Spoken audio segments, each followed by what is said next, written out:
স্বামীর পাশে চিরনিদ্রায় বেগম খালেদা জিয়া, মায়ের জন্য দোয়া চাইলেন তারেক রহমান।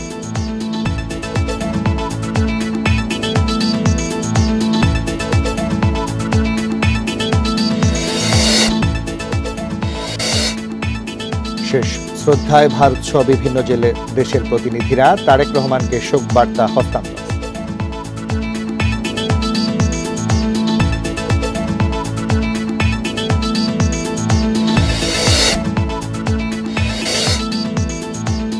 রাষ্ট্রীয় শোকের মধ্যেই বছরের প্রথম দিন স্কুলে বিতরণ করা হবে বই, হবে না কোনো উৎসব।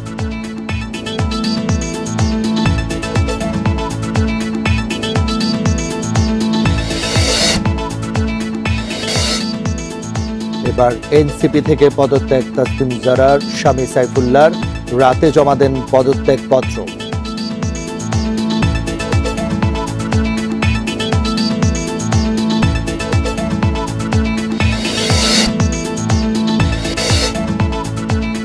নতুন বছরকে বরণ করল বিশ্ববাসী, সবাইকে খ্রিস্টীয় নববর্ষের শুভেচ্ছা জানালেন ডক্টর ইউনূস।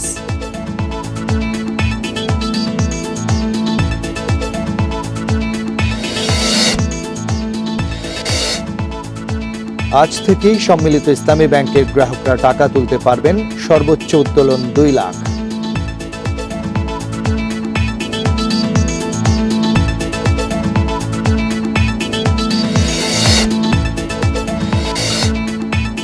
বিপিএলে দুপুর 1টায় সিলেটের বিপক্ষে লড়বে ঢাকা, সন্ধ্যায় রাজশাহীর মুখোমুখি হচ্ছে রংপুর।